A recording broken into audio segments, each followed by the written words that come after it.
The rehearsal dinner had descended into what my family did best, discussing my failures while I sat 3 feet away. And Natalie will be alone again, my sister Amanda announced to her future in-laws.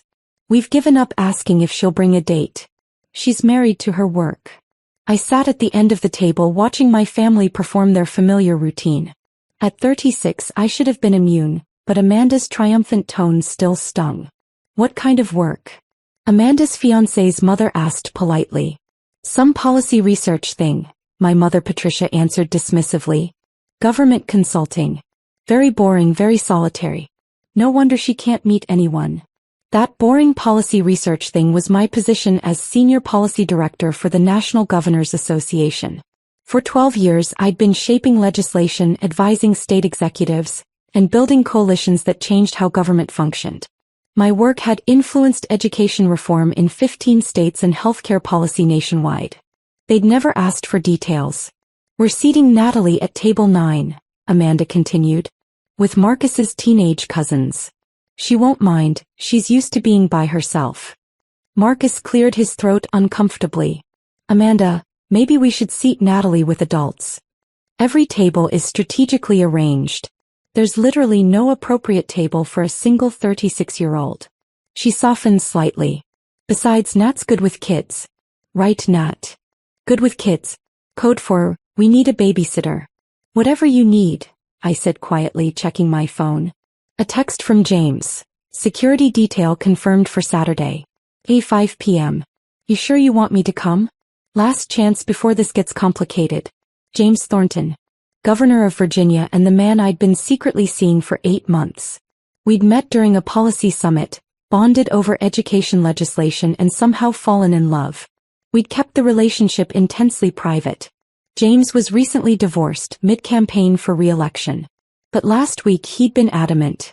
I'm tired of hiding, he'd said. You're the most important person in my life. I'm not spending your sister's wedding pretending you're single. I typed back, I'm sure. Fair warning. My family thinks I'm pathetic. His response. Then they're about to learn otherwise. See you Saturday. My father Richard stood to toast. To Amanda. You've always known what you wanted. Success, partnership, a real life. We're so proud. The unspoken comparison hung heavy. Amanda knew what she wanted. I apparently did not. Marcus's father stood next. Amanda comes from a good family, hardworking people. Not everyone has advantages, but the Kimballs raised daughters who contribute in their own ways. In their own ways. The condescension was barely veiled. Amanda beamed. The wedding day arrived with perfect autumn weather. The ceremony at the Riverside Club began at 4 o'clock. I performed my bridesmaid duties quietly, holding Amanda's train, managing her bouquet, staying out of prominent photos. The ceremony was beautiful. Amanda looked radiant. Marcus seemed genuinely kind, if oblivious to his family's subtle disdain for mine. The reception began at 5:30. I found table 9 wedged near the DJ booth. My tablemates were Marcus's teenage cousins, ages 15 to 19, already absorbed in their phones. Hi, I said, sitting down. I'm Natalie, Amanda's sister. They nodded without looking up. One was live-streaming on TikTok. I checked my phone. A text from James, running 15 minutes late. Traffic from Richmond worse than expected. Security is already in position. I glanced around and noticed them, men and women in dark suits positioned strategically around the perimeter. The venue coordinator looking confused and panicked. Marcus's father speaking urgently into his phone. I typed back, I see your detail. Drive safely. At the head table, toasts began. The empty chair beside me at table 9 felt like a deliberate statement. My father stood first. To Amanda, our ambitious daughter who always knew what mattered. Career, yes, but more importantly, partnership and family. She's built a complete life. A complete life.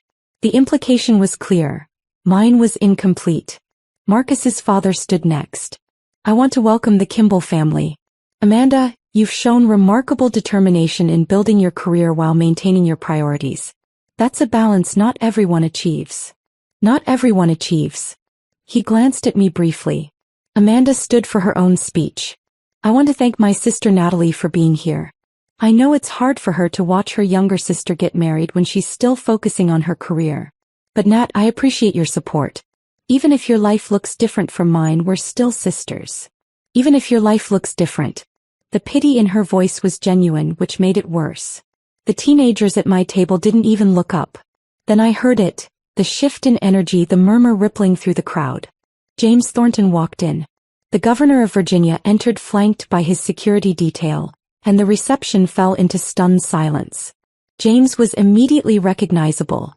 His face had been on campaign billboards, news programs, political magazines. But he wasn't here for politics. He was here for me. James scanned the room, found me with teenagers at table 9, and his jaw tightened. Then he walked directly through the shocked crowd toward my table. "Natalie," he said, arriving with his Secret Service detail hovering. "I'm so sorry I'm late." He leaned down and kissed me, not a polite greeting but a real kiss that made everything absolutely clear. The teenagers finally looked up. One whispered, "Holy shit, is that the governor?" James pulled out the empty chair and sat down at table 9. "You must be Marcus's cousins." "I'm James. Natalie's boyfriend." The reception erupted in whispers. Amanda stood at the head table, her face cycling through confusion and shock. My mother's champagne glass was suspended mid-air. Marcus's father had gone pale. "Natalie." Amanda's voice came out strained. "What is happening?" I stood up, taking James's hand. "Amanda, everyone, I'd like you to meet James Thornton, governor of Virginia and my boyfriend of 8 months. "Governor Thornton," my father repeated slowly. "The Governor James Thornton?" "That's right, sir," James said, extending his hand. "It's wonderful to finally meet Natalie's family. She speaks so highly of you." Marcus's father pushed through the crowd, his condescension replaced by political calculation. "Governor Thornton, this is an unexpected honor. Had we known you'd be attending." "You would have what?" James interrupted gently. "Seated Natalie somewhere besides table 9 with the teenagers?" The comment landed like a grenade. Guests fell completely silent. Amanda's face flushed red. "We didn't know she was bringing someone," Amanda managed. "She didn't bring me," James corrected. "I chose to come support my girlfriend at her sister's wedding." One of the guests from Marcus's father's law firm stood up, Senator Patricia Hayes. "Governor Thornton, I didn't expect to see you here. How do you know the family?" "I'm dating Natalie," James said simply. "We met during the governor's education policy summit. She was presenting research on cross-state education reform. Most impressive policy analysis I'd encountered in years." Senator Hayes turned to me with visible surprise. "Natalie Kimball? You're the Kimball who authored the NGA policy brief on education funding? The one being implemented in 15 states." "Yes," I said quietly. "That work was exceptional," Senator Hayes continued. "It completely restructured how we approach state education budgets." "She's not just with the NGA," James said. "She's the senior policy director. She's been instrumental in shaping legislation across the country. She's the reason half the governors trust NGA policy recommendations." My mother finally found her voice. "Natalie, you're dating the governor and you didn't tell us?" "I tried to tell you I was seeing someone," I said calmly. "At Easter I mentioned I'd met someone through work. You changed the subject to Amanda's wedding cake. At Dad's birthday I started to explain my relationship was getting serious." Amanda interrupted with bridesmaid dress options. "But the governor of Virginia," my father sputtered. "Actually, that's exactly what he is," I said. "Someone I love. Someone who respects my work. The fact that he's governor is secondary to the fact that he's kind, brilliant, and makes me happy." James addressed the room. "I apologize for disrupting this beautiful wedding. Amanda, Marcus, you have my congratulations. But I need to say something about Natalie."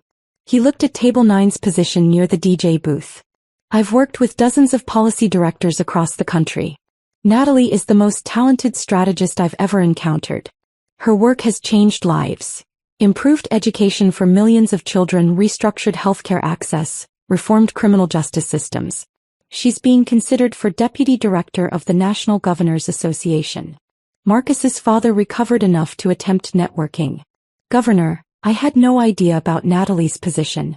That's remarkable work." "It is remarkable," James agreed. "Which is why I'm confused about why she's seated at the children's table while everyone discusses her boring policy work," and pities her for being single. Amanda sat down heavily. The photographer was frantically adjusting his camera. Several guests had phones out, recording. Senator Hayes pulled out her phone, searching. Her eyes widened. "Natalie, did you also author the healthcare policy brief that Governor Martinez implemented in Texas?" "Yes." "And the criminal justice reform recommendations 6 states adopted last year?" "Yes." "By God. You're the most influential policy director in the country right now." James pulled out his phone, showing Amanda something. "This is the invitation to next month's inaugural ball. I'm being honored as chair of the National Governors Association. Natalie will be attending as my partner. It's being announced publicly on Monday." Amanda stared at the invitation, then at me, her expression mixing shock with jealousy. "The inaugural ball.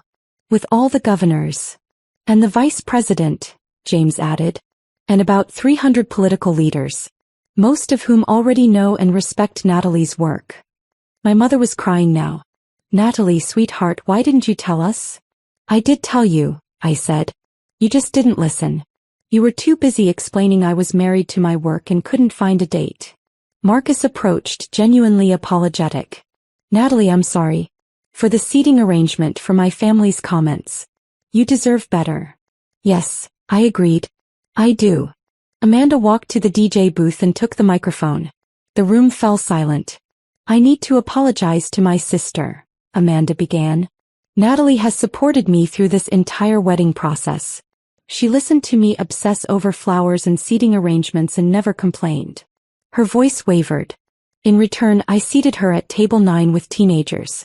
I told everyone she was married to boring work and couldn't find a date.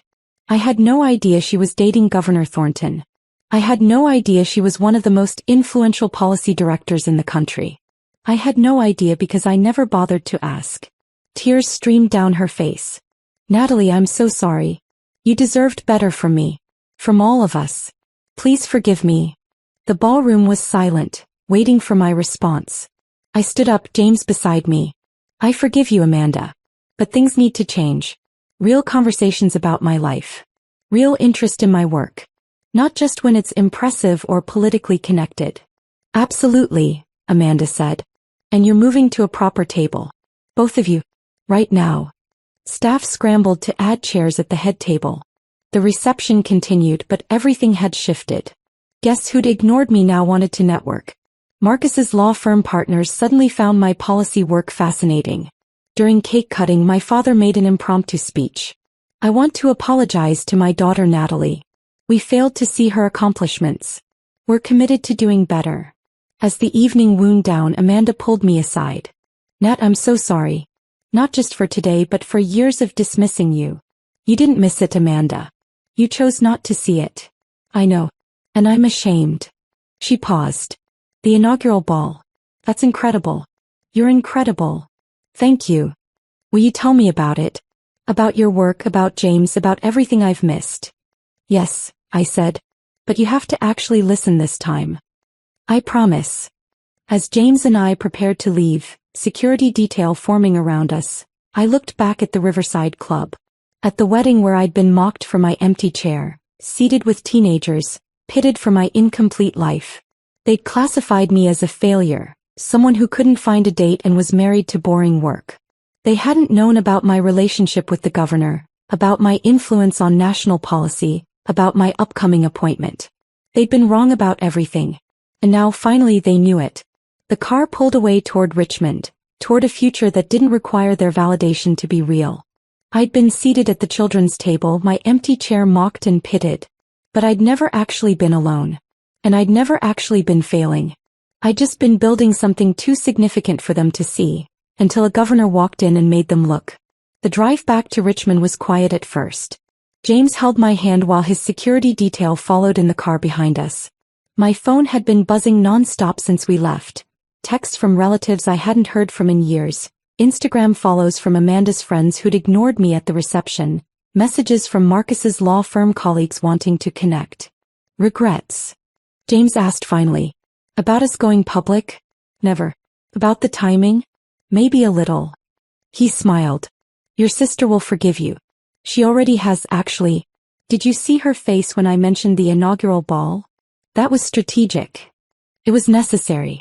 Can't have my future wife's family thinking she's a failure. He paused. Speaking of which, my chief of staff called during the reception. The press got wind of my appearance at the wedding. They want to do a formal announcement about our relationship before Monday. Your future wife? I caught the phrase he'd slipped in so casually. James pulled a small velvet box from his jacket pocket. I was going to wait until after the inaugural ball, but sitting at that table with teenagers while your family pitted you changed my mind.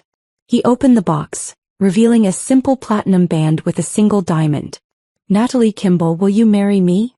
My heart stopped. James. I know it's fast. I know the timing is complicated. But I also know I love you and I'm tired of hiding it. I want the world to know you're brilliant, accomplished, and mine. Yes, I said, tears blurring my vision. Yes, absolutely yes. He slipped the ring on my finger just as we pulled up to the governor's mansion. Security opened the door, and I stepped out wearing an engagement ring that would be photographed by morning. My phone buzzed again. A text from Amanda. Mom just told me you're engaged to the governor. Please tell me it's true and not just her being dramatic. I took a photo of my hand with the ring and sent it to her. Her response came immediately. Oh my God. I'm the worst sister in history. Congratulations. I love you. And I'm so sorry. I typed back, I love you too. We'll talk tomorrow. James wrapped his arm around me as we walked into the mansion. Ready for your life to change completely? I thought about Table 9, about the empty chair they'd mocked, about the years of being dismissed and underestimated, about finally being seen. I've been ready, I said. I was just waiting for everyone else to catch up. The next morning, every news outlet ran the story. Governor Thornton engaged to nation's most influential policy director. The photos showed us leaving the wedding, my ring visible, his hand protective at my back. Amanda called at 7 a.m. Nat, you're on the front page of the Post. There's a whole article about your policy work.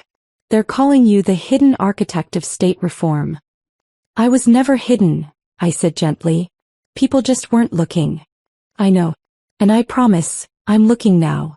My mother called next, then my father, then a parade of relatives suddenly interested in my life. The teenager from Table 9 had posted our interaction on TikTok. That moment when the governor shows up for his girlfriend at the kids' table. And it had gone viral. But none of it mattered as much as the text from James that evening. Press conference went well.